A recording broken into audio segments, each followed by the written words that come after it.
Welcome to Amp Life, the #1 podcast for amputees, hosted by an amputee, and brought to you by Torre Orthotics and Prosthetics, located in Pittsburgh, Pennsylvania. I'm the Brian Moe, the social media advisor for Torre, and I also happen to be a below-knee amputee. Let's get into today's episode.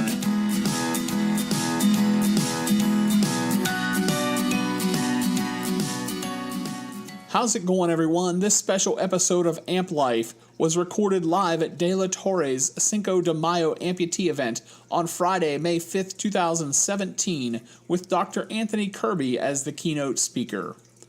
As with any live recording, it's possible you may experience some minor audio nuances. We offer our sincere apology in advance if these nuances in any way affect your enjoyment of listening to this educational episode. For more information about Dr. Kirby, please visit www.southhillspainandrehab.com. And now, Dr. Anthony Kirby. My name is Anthony Kirby. I'm a physiatrist, PM&R doctor. I'm from Cleveland. My wife is from Pittsburgh, and that's how we ended up here. Go Steelers. I always say I was a Browns fan until they left in '96, and I'm still waiting for them to come back. So I was a nurse for years, and I was a rehab nurse before I went to medical school. A little bit of a late bloomer. I didn't go to medical school until I was 30, and so it's been a long road. I'm a little bit older than I look, but went to medical school, did my undergrad at Cleveland State, went to medical school in Toledo, Ohio, and the 4 years there, and then went back to Cleveland at the Cleveland Clinic for my internship, and then to Baltimore for my residency training. And my first job, I'm still there. So South Hills Pain and Rehab. We do pain management, but I have always had a special interest in amputees. In fact, where we lived in Maryland, there's a big practice there in Maryland O&P, and they were like 6 houses away from me. So I'd go there and hang out and watch them make the stuff, and just really had an interest in it. So in my practice, there really wasn't anybody. I work primarily out of Jefferson Hospital. We're a private practice, but we have a 7-day consult service and a 20-bed rehab unit in Jefferson Hospital. So I'm in the hospital at least 2 days a week, and I kind of put it out there that I wanted to take care of amputees. So now I get 100% capture of all the amputees that are out of Jefferson Hospital, and then over the years that's built up. I don't think that there's anybody in the South Hills that's doing as much amputee care as I am. So I'm kind of the South Hills guy. My relationship with Torre, they were 2 doors down from me in our office. So they have a nice relationship with the hospital, so we're getting them in right away, right as soon as patients get their amputation. And the follow-up and then the continuity, they were right down the hall. Now they moved down the street, but I've established that relationship. I get no kickbacks from Torre, but the benefit for me is the service. I've got Mike and Brian on speed dial. We're texting literally almost every day about patients. And if I need something, I get response right away. So I tell them, you don't have to use this company. This is the company that I use mostly. But if you have a preference, you can go to any other company. But I like the service. And I haven't had any problems. I've been very responsive. I don't have an amputee clinic. My patients are scattered throughout the rest of my patients, so I don't have a specialized clinic because I do the pain management. I might be doing hip injections, or if they have spinal stenosis or neck problems, I'm treating that as well. So it doesn't work for me to have a specific amputee clinic. That's kind of it. There are 4 doctors in our practice. We have 5 offices all in the South Hills, but I'm the only one really that does the amputees. So, enough about me. I used this Amy Mullins. There's quite a few slides in here that are from her. She is an athlete, an actor, and really vocal amputee. So she has a lot of sayings that I put in here. They're pretty good. And I think, I was just talking to one of my patients, something from the Amputee Coalition.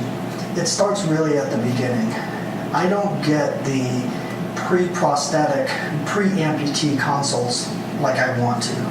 I want to be able to talk to a patient, make sure that they have realistic expectations, tell them what to expect in timeline, when you'll be walking again, those kind of things. I still have to do that afterwards, but I prefer to do that up front because your success, there's lots of other medical complications that can come into it, but your success as an amputee has a lot to do with your attitude. There's normal grieving. If you have someone that passes, there's a grief process that you go through. And it's the same thing with the loss of a limb. You grieve the loss of function. And so if you take the mindset of my life is over, you're going to have a long road ahead of you. But if you take the mindset that this is just another problem, another issue in life that I have to deal with, it's not even a hurdle. It's something that I have to encompass into my life to continue living. And that's really what I wanted to talk about today. My goals here today, really just to provide some general education. I'm going to talk mostly about lower amputees. Are there any upper amputees? I didn't really see anybody. Okay. How many below the knee amputees do we have? Okay. Ribs. Huh? What was that? Ribs. Yeah, that's funny. That's my line from Bill. I'll never forget that. Bill would come to our dance program, and he's a bilateral above the knee, and we'd have a patient who was having problems with a single below the knee, and he would tell, "You're a wimp. You've got 2 legs." But I want to give some of the lingo. I'm going to give some general education, mostly for below the knee, and above the knee. But my goal is to give you some education in general so that you can kind of see what options you may have, and also to provide you some encouragement and focus more on the mental health aspect of being an amputee. Fits the room, 55%. Actually, it was higher than what I saw here for amputees. So this room looks probably like 70%. But in general, most of the amputees are below the, or lower extremities. Most of them are below the knee, much less above the knee. And we're starting getting more partial foot, and that's unfortunately kind of sometimes where it starts. Where we have, you lose a toe, then you lose your toes, you lose all of your toes, transmetatarsal amputation, and then it can kind of progress. I've seen patients who I've seen in the hospital who have problems with infection in their foot. They're going to a skilled nursing facility, getting antibiotics for 3 months, and then they come back in and it's infected again. I'm like, what are you doing? I had a patient who I finally convinced to get a below-the-knee amputation, and he lost 2.5 years of his life in and out of nursing homes, and it was kind of silly, What's your K level? Hopefully most of you know. Everyone knows what the K level is? Okay. If not, if you're stumped, you're in good company here. I had to do it. K levels, I'm just going to review real quick. K0, you basically don't need a prosthesis. There's no way you're going to walk. You're bed bound. You need complete care for transfers, and no need for a prosthesis. K2, K1, sorry. You can use a prosthesis, very limited ambulation. You can kind of get up and maybe sometimes just help with transfers. or just real short distance, maybe walking 10 feet to the bathroom. Probably need a little bit of help. You're going to have pretty solid componentry that is going to decrease your risk of falls. Nothing fancy. K2, these are the patients that can walk with a device or without, can do stairs, curbs, and most level surfaces like sidewalk. K3, and what's important here is the componentry for these two, K1 and K2, are the same. It's when you get into K3 and K4, that's where the big jump is, and that's where you get the more sophisticated componentry. Used to be that doctors would determine the K level. We would say the K level is what is your highest level of potential function. It's potential, it's not your actual function right now, but with that, and with training, what will be your level of function. Now they say, we're going to start you with K2 componentry, no matter what, almost, and then you have to document the actual function in order to get a higher level componentry. But K3, variable levels of speed. So you can increase, you can do speed walking, you can, it's not just a one pace. And most barriers, I like to think of it as gravel. If you can walk on gravel or go for a hike in a park, that's going to be a K3 level. And K4 is high impact. Almost all kids, by definition, are K4. They're going to be really using this and stressing the hardware. So you're going to have that. There's another Amy Mullins. Can you guys read this in the back? No, I'll read it to you. I don't like reading slides, but I'll read this to you. People presume my disability has to do with being an amputee, but that's not the case. Our insecurities are our disabilities, and I struggle with those, as does everybody. So the issues that you have as an amputee, they're no different than anything else. It just happens to be related. So it's just another issue in life. Which prosthetic is best? Which componentry is best? There's lots of different companies out there. The answer is the lightest one that's going to meet your needs. You can get some real high level componentry that's very heavy and bulky, but is it really making a difference? And the insurance companies are looking at that. Is it worth, I shouldn't say worth, but the cost versus benefit. And I have had patients who have had some heavier componentry, and they have that when they're doing certain things, but their day-to-day stuff, they use a different componentry. Above the knee, amputees, basic socket.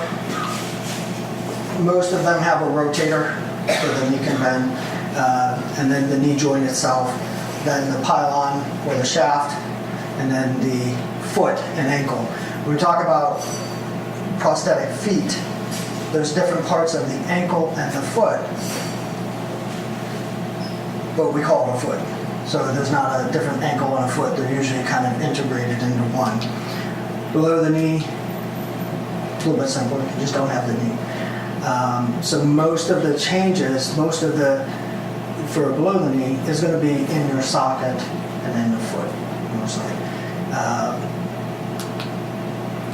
As with anything, like your car, you have to have regular maintenance on them. And so I get patients who come to me, I haven't seen them for 3 years, and they come to me and they're in bad shape. And I said, why did you wait so long to come to me? My preference is I see them at least once a year for my patients, but you guys should actually be seeing the prosthetist more often than you're seeing your doctor. And they can direct you, say, listen, you need to go to a doctor. And they can help you deal with a lot of the day-to-day things. it's important. So it's important, just both for the doctor and for there. We have this. People ask what works best, and I think this is the best for cleaning your sockets. And they sell it at Walmart. And it's like $15 for a 13-ounce bottle, and you can clean your leg with it.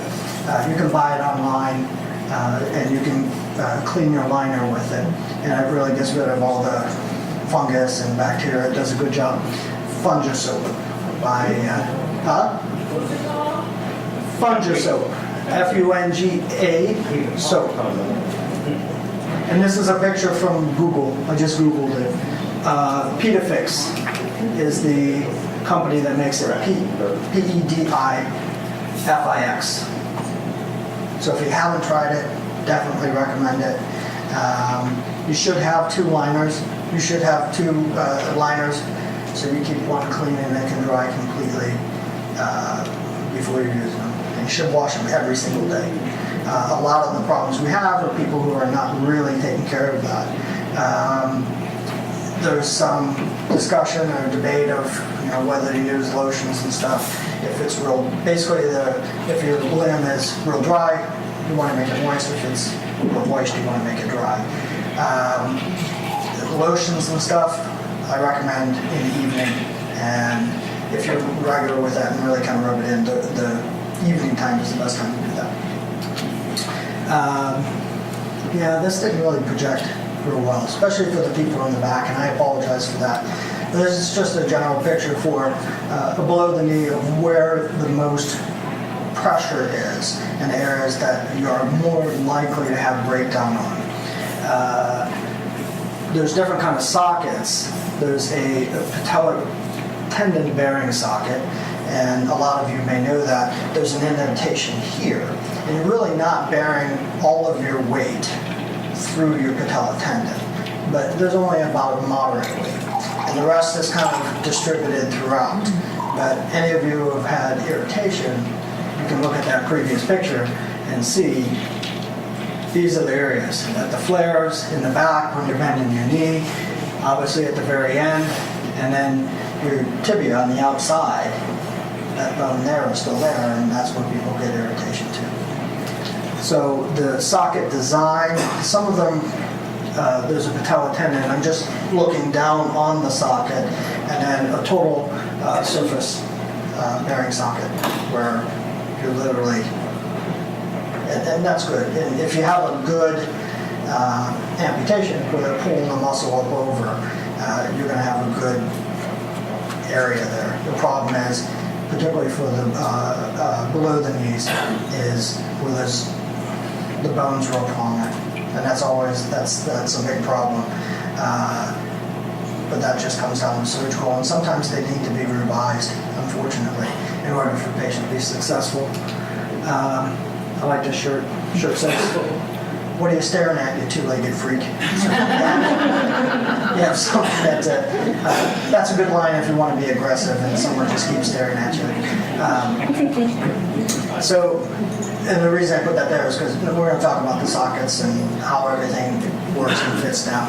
This is a little bit of an aggressive socket where this is a below the knee, and it's coming above your condyles on your knee are what you feel on the side, so it's coming above the condyle and coming around above the patella as well.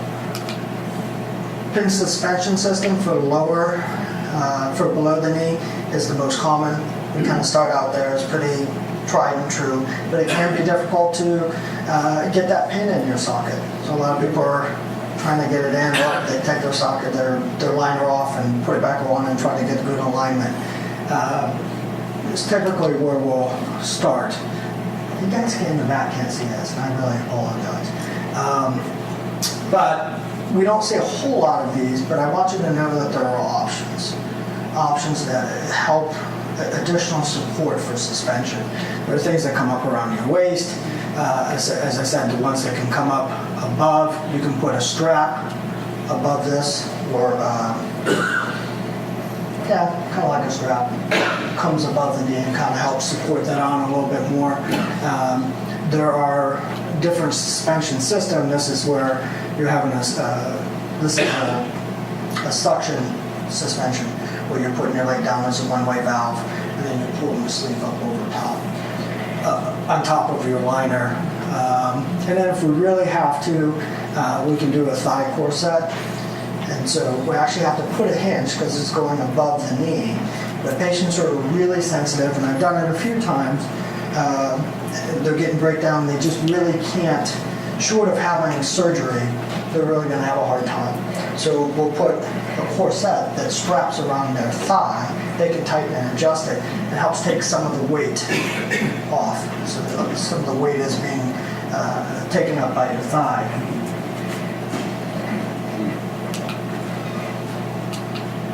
Okay, vacuum suspension system I just talked about. This part here, it's we call it a shuttlecock. Kind of like funny, but like badminton. So this has ridges on it that forms a seal inside of the socket. It's got a valve of some sort that the air goes out, and every time you push down, the pressure keeps going out to try and maintain a good seal and pressure on there. You can have different types. You can have a passive, which is just a one-way valve, or you can have an elevated pressure system where you actually have a pump that's helping keeping that down there. Those can have problems themselves. It's constantly making adjustments.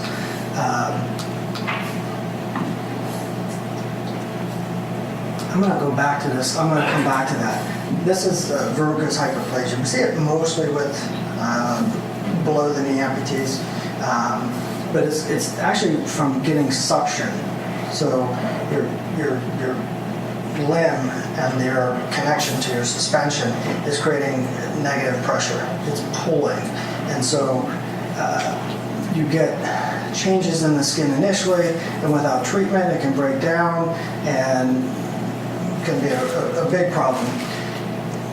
The best thing to do, the treatment for that, is to, a lot of doctors who don't know anything, a family doctor who inherits a patient with an amputee and they're not seeing a specialist, will give them antibiotics or antifungal treatment and say, oh, it looks like a fungus, so I'll treat it. And you do get super infections on top of this. You can get bacterial infections, fungal infections. But the main thing that you need to do to treat this is get a socket that's working better. When you're wearing a pin liner, when you're wearing a pin suspension system, this is pulling down here and it's creating negative pressure here. But if it's not fitting right, and you're what I call pistoning in the socket, every time it's come up and your leg is suspending, it's going to pull negative pressure on the end of that. Choke syndrome is actually too tight at one point, so it's not getting the circulation back. So it would be too tight up in here. And a suction liner is not going to give you as much. It's going to give you, it kind of doesn't make sense that if you use suction and the problem is too much negative pressure, but it's not really pulling on that residual limb tissue. It's more evenly distributed.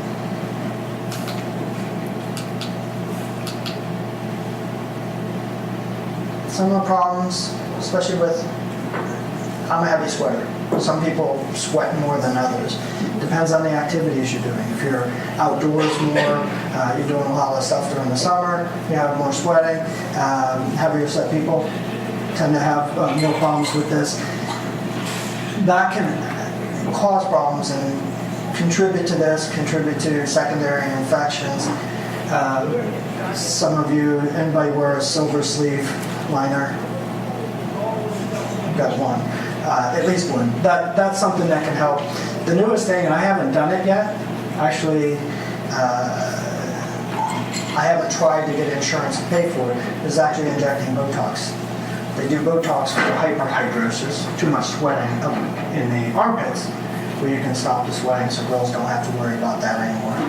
It's usually women doing it, but you can actually do Botox to the tissue there to cut down the sweating too. Prosthetic feet, and that's why I put ankle, because as far as componentry, they're one and the same. A sax foot or a solid ankle cushioned heel, that's going to be like a K1 level. There's not a whole lot of movement in that componentry, and if there is any, it's solid ankle, but as you move on a little bit, the single axe is just going to give you a little bit of movement in there so that your foot can go down a little bit. Then you get the prosthetic ankles. I just have one picture here, but you can have a single axis, which is just moving up and down like this, or you can have one that's multi-axial, where it kind of gives, at the ankle componentry, gives you a little bit of give to go. And the nice thing about those is there's some adjustments that can be made. The energy storing foot, they're usually carbon fiber. It's got some spring to it. So you put some weight on the toe, or when you're coming off, it's supposed to store energy. Actually, the data shows that it doesn't really decrease the amount of energy expenditure over time, but it feels different when you put it on. And then all the way up to computerized.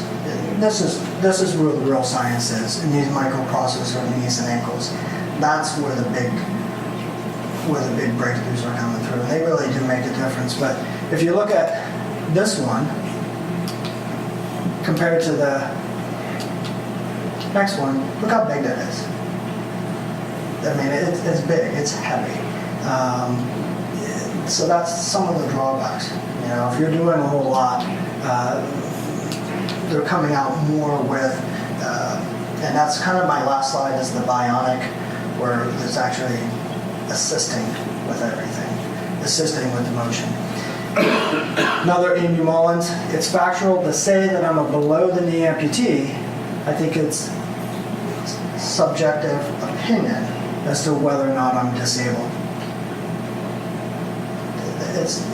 So much of this just has to do with your mindset. You can kind of sit back and, like I said, feel sorry for yourself, or you can rise above it and say, I'm going to do everything. I'm not going to rely on people to help me as much as possible. It's very humbling, but you can definitely pretty much do most of what you could do before. And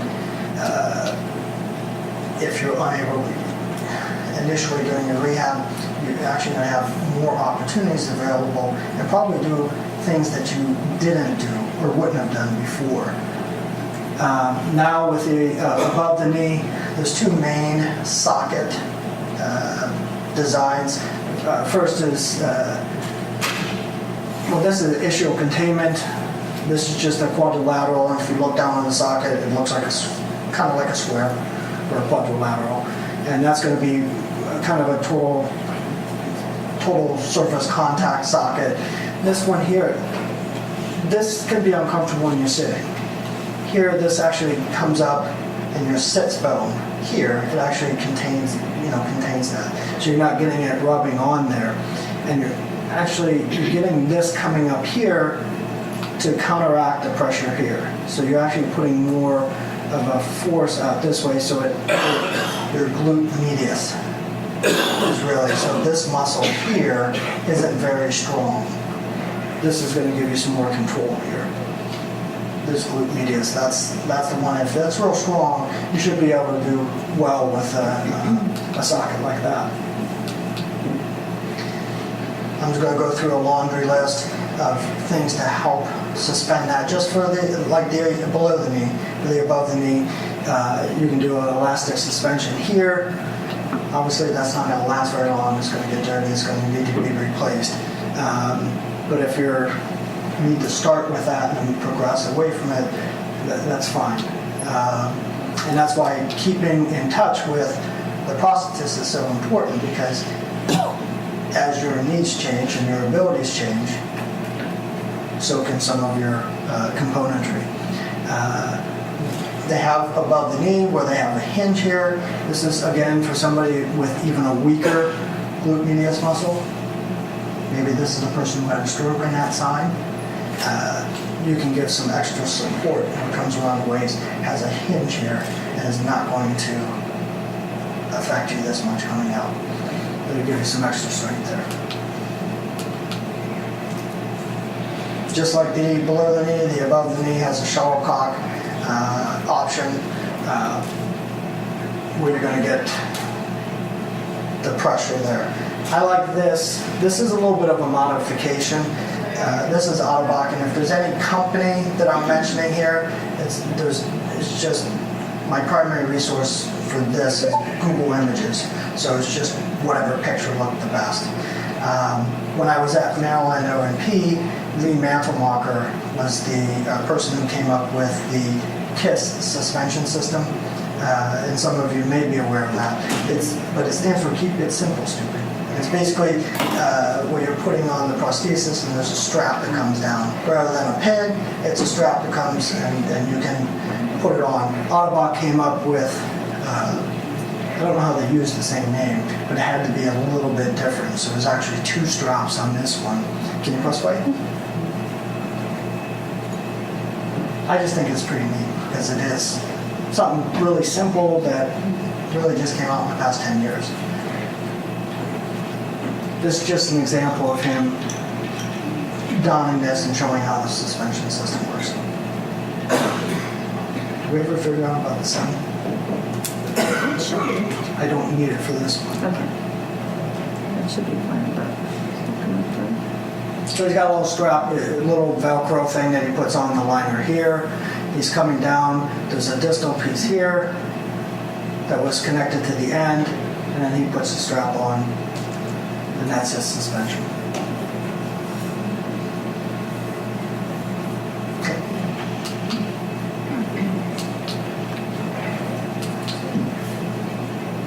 He's gonna let me go to the next.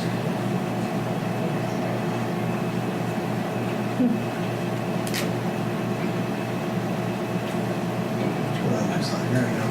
So these are all, I think, Ottobock stuff, but there's a wide range of componentry when it comes to the knee component. Again, a K1 or 2, you really have to have something that's not going to give way on you. So it goes from all the way from pretty much fixed to high-tech microprocessor. Beginning is a manual locking. So you have to be able to bend to kind of sit down or stand up, but then it clicks and it locks and it stays there until you're ready to sit, and you got a little trigger you pull when you're ready to sit down. So that's kind of the basic. Then we have a single axis is just going. It's kind of constant friction, so it's not going to make any adjustments for when you're walking faster. The leg's not going to keep up with you. It's just kind of a constant friction. Now we get into the fun stuff. It says, I don't see any less body parts. I see more room for cool robot parts. This is pretty simple. It's just kind of a mechanical engineering thing, the polycentric. So it's not just one axis that it's working on. This GeoFlex is just another new and improved. There's a whole lot of let's build a better mousetrap when it comes to prosthesis. I wanted to play this because I think this is the neatest thing to actually see that work.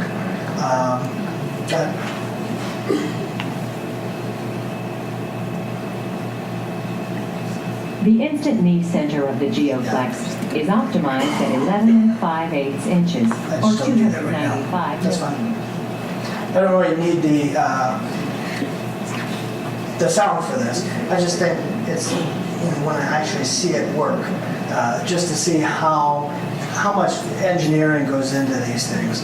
This is a new one. It's kind of changing the access a little bit. I haven't actually seen any of these. Do you have any patients with the GeoFlex? No. Look at this. This is just so neat. So it's not just, it's polycentric. There's a hinge here, there's a hinge here, here, and it's changing as it goes.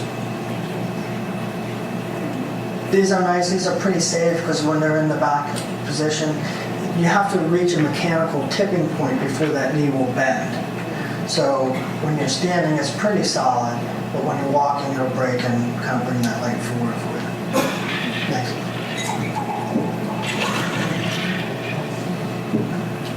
This is the cool stuff. Now we start getting into things. We have fluid control, where there's some variable resistance in there, not just a constant friction.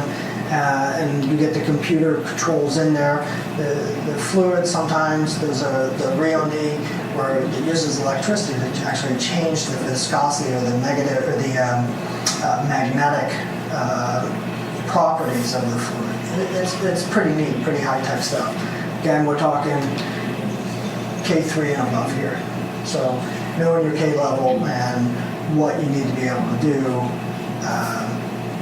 can help qualify for that componentry. We don't see this a whole lot. I did have one patient that came to our amputee program. She actually went to Germany. I don't know if they're doing much of it in the United States now, but it's osseous integration, where the actually connection point is in the bone itself. But you're always going to have a problem of where that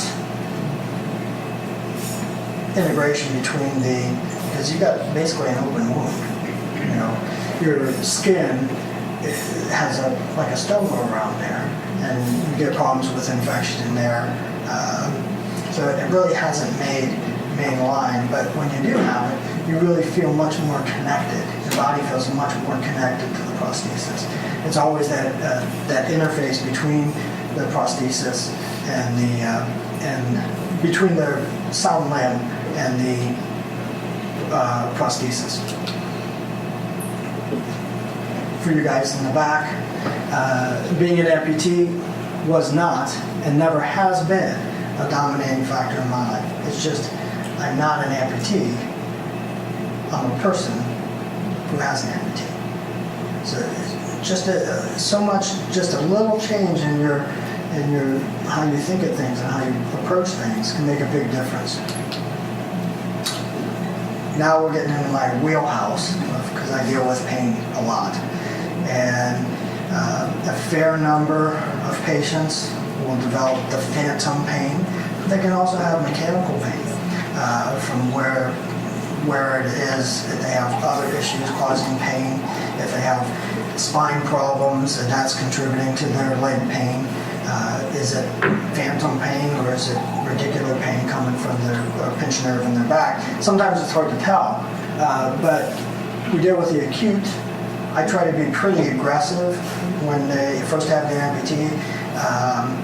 I'm not really worried about patients getting addicted to pain medications because I'll get them off. I spend time and we'll get them off.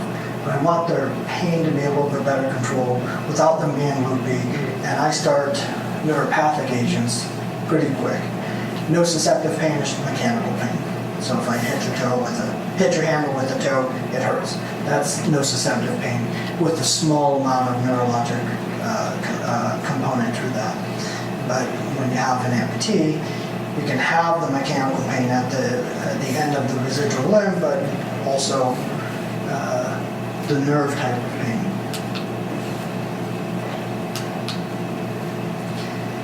When you're in pain, it affects your mood. If you're having a bad day, everything starts to build up on you. It really does affect your mood. You're not a happy person. When you're in pain, you're not a happy person. But that is a two-way street. So anything that affects your psyche can affect your pain as well. It doesn't affect your ability your perception of the pain. Same stimulus, but it just feels worse because it's at the forefront of your consciousness. You can't avoid it. It's right in front of you. And everything you do, your pain is all you notice first. If you're in chronic pain, your mood is chronically affected. You're chronically unhappy. You're depressed. So it really can affect you. We do have some control over how we deal with pain. And a lot of that has to do up here. It's where a lot of the medications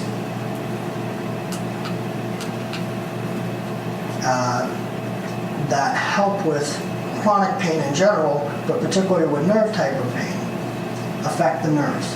They affect the neurotransmitters that nerves communicate in the brain and from one nerve to the next. So a lot of the medications are antidepressant type or work the same way because the pain, if you can break that mind-body connection more, then you don't notice the pain as much. It's there, but it's not so much at the forefront of your consciousness. Pain in the mind is typically worse than pain in the body. If you're in pain and you go out and do something, you have a conversation, watch a movie, there's a comedian, you're laughing, for at least those few minutes, the pain isn't as bad. It didn't go away, but it's not as bad.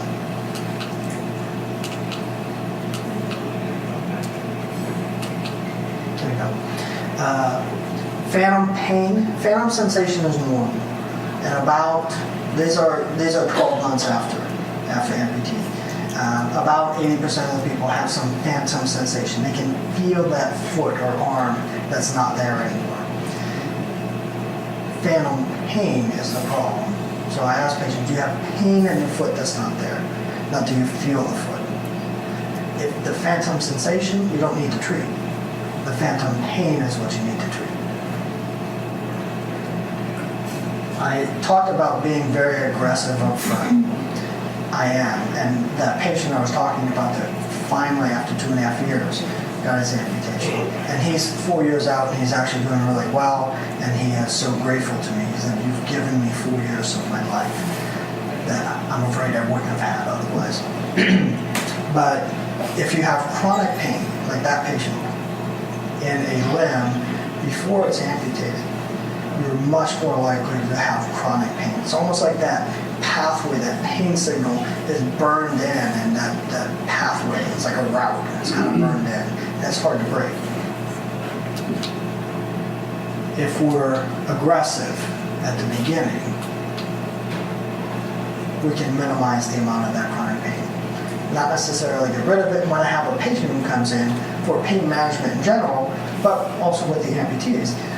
We have a little on our intake that says, what are your goals of being here? And I always look at that, because if they say to be pain-free, I tell them they're in the wrong place. The goal is really not to have you be pain-free, it's to have you be able to deal and cope and function with the pain.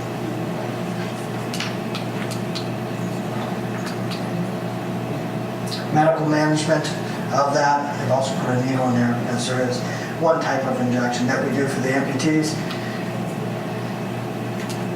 I'm going to deal with class of medications. I really apologize for the people in the back. I talked a little bit about this. This is one end of one nerve attaching interfacing with the receiving end of another nerve.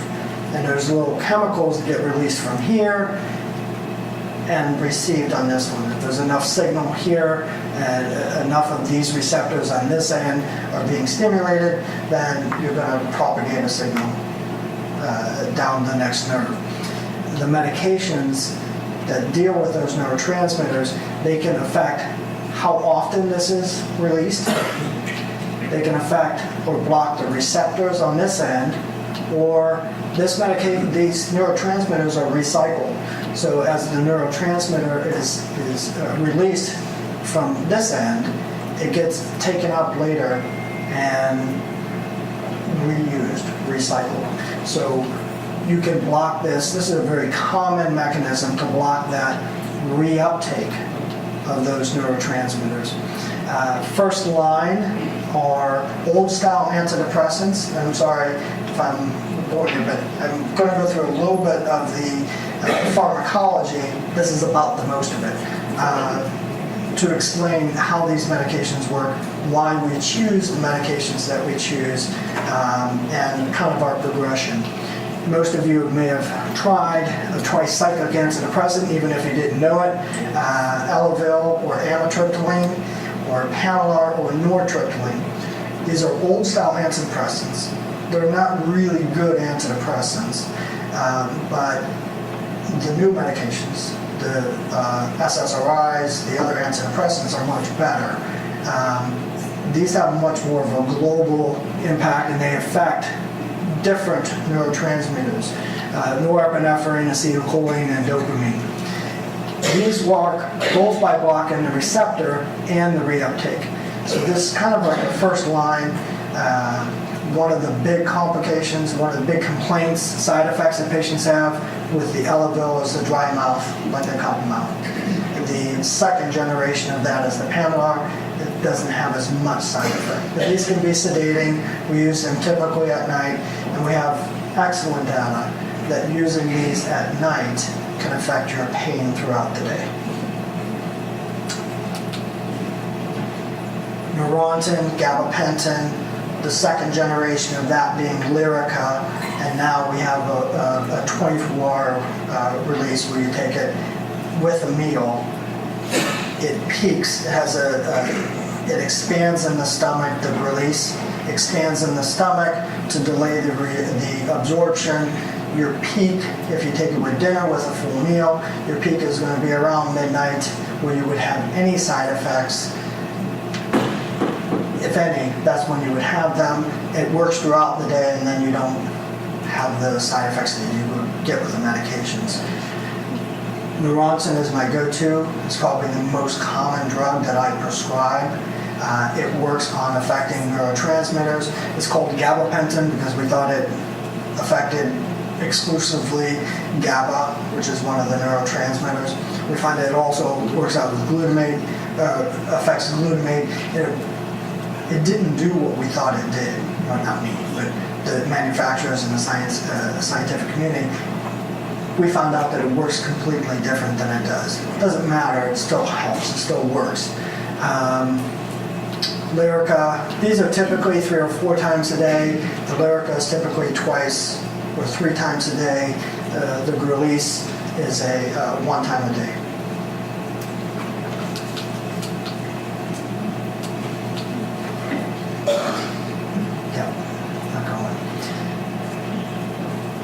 The newer medications. So the tricyclics, they said they work on amitriptyline, nortriptyline, dopamine, acetylcholine. These we can get selective for what neurotransmitters we want to affect. Serotonin, the SSRIs, those are the most common. They're much better tolerated, and you don't have as much side effects. These are selecting for serotonin. If you remember that diagram, when the neurotransmitter is being recycled, it's blocking that recycling, so there's actually more serotonin to affect the other end of the nerve. These ones, the most common, Paxil, Prozac, Zoloft, Celexa, Luvox, which I don't see a lot of, and Lexapro. Cymbalta, which is the common one, actually Effexor came out first, works mostly with norepinephrine. So it's kind of the same mechanism, but it's working 70% of it is blocking norepinephrine, the other 30% with serotonin. And we find this increases attention, but it seems to work better than these with neuropathic pain. So Cymbalta is a very common one that we see for nerve pain. Used to use a lot of anti-seizure meds, and actually Neurontin, when it first came out, it was approved for seizures. And if you think of a seizure is just a storm of electrical activity. It's hyperactive electrical stuff. So if you're affecting the neurotransmitters, it makes sense that it's going to affect the function of the nerves and what their communication from one to another is. Tegretol is one that we use. It's kind of fallen out of favor. We do use it for some pain syndromes that seems to work on better than others. I don't use a whole lot of it. One of the drawbacks is I have to monitor the drug levels. So I don't use a whole lot of that. Tramadol, we're getting a little bit into the opiates now, and I'm not going to spend a whole lot of time on them, but the tramadol is a neat drug. It's a synthetic opiate that has,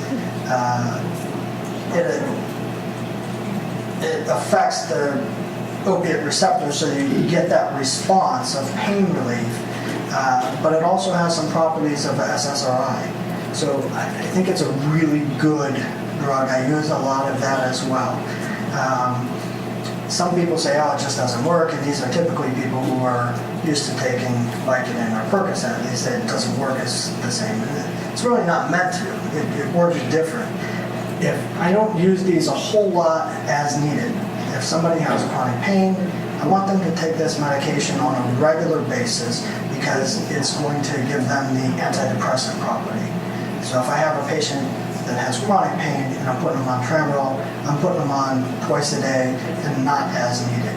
You're taking it on a regular basis. There's a new formulation of the tramadol. It's real similar. It's like tramadol on steroids and having excellent relief with it. Side effect profile is better. And like with any other opiate, you can get constipation, but not as much with these drugs.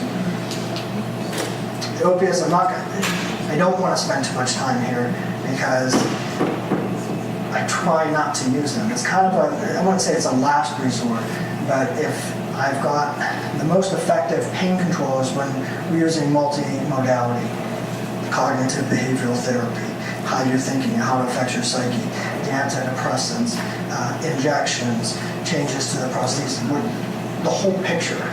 And part of that may be opiates, but I'm trying to get the opiates out of that puzzle as quick as possible, as much as possible. Do you have a question? Okay. Just some basic facts. Codeine and morphine are the main natural opiates. They're made from opium. You can get synthetic ones, which the semi-synthetic are the ones that were most common. That's the Vicodin or hydrocodone, oxycodone. The second generation of that is oxymorphone or Pana. The synthetic ones, those are the ones that are real dangerous because they have such a high affinity and have such strong results that they're very potent. Fentanyl being the most potent that we have. It's somewhere in the neighborhood of 100 times stronger than oxycodone, and that's why when you're taking the medication, it's in micrograms, not milligrams. So,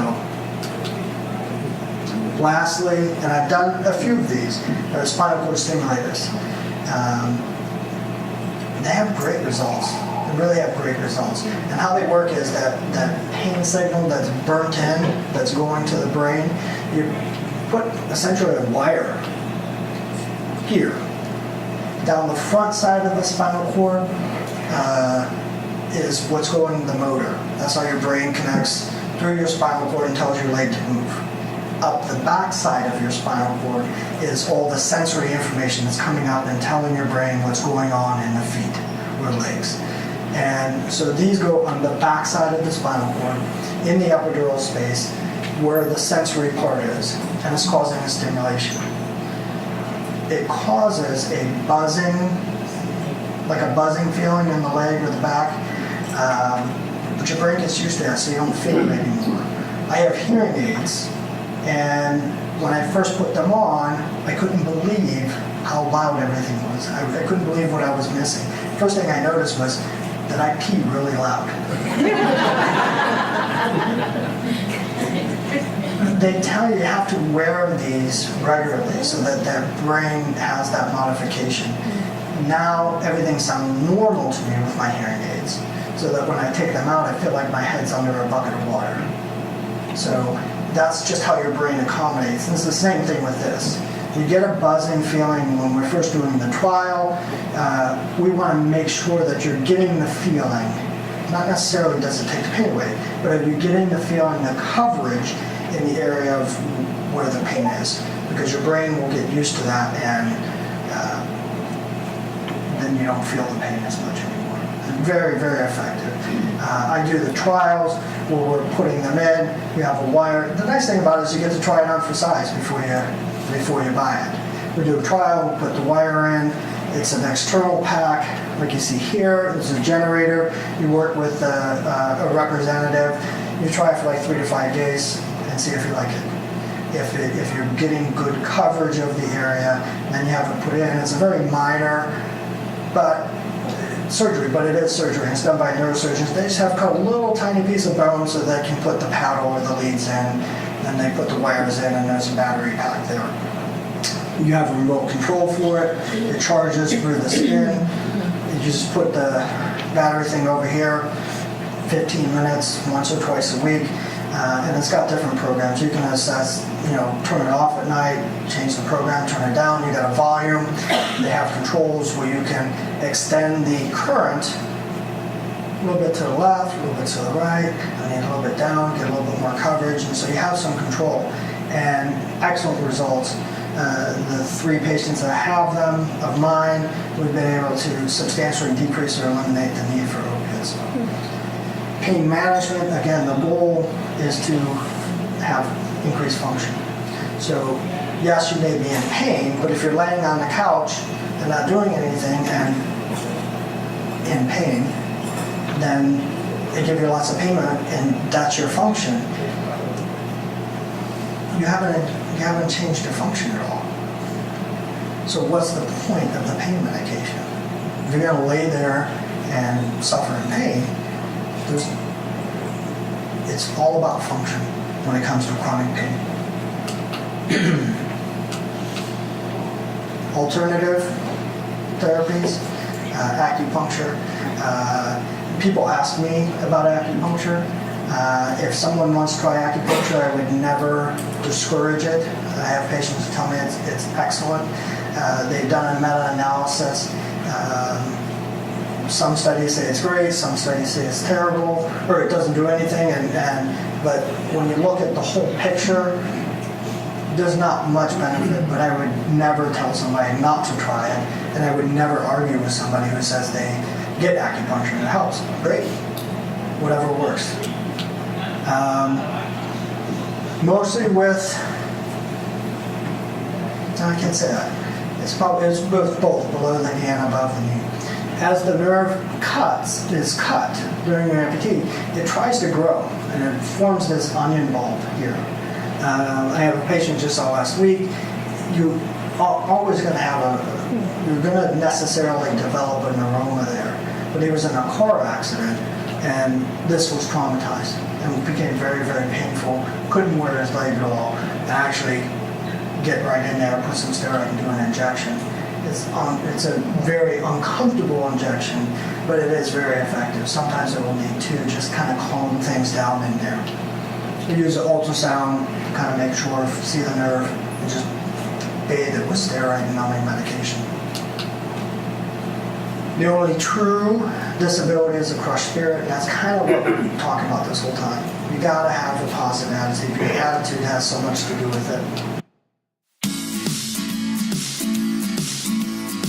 You've been listening to Amp Life, the #1 podcast for amputees, hosted by an amputee, and brought to you by De La Torre Orthotics and Prosthetics, located in Pittsburgh, Pennsylvania.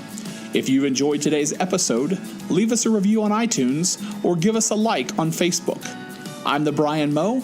I invite you to visit our website, www.amplifepodcast.com, or check us out on Facebook at Amp Life Podcast.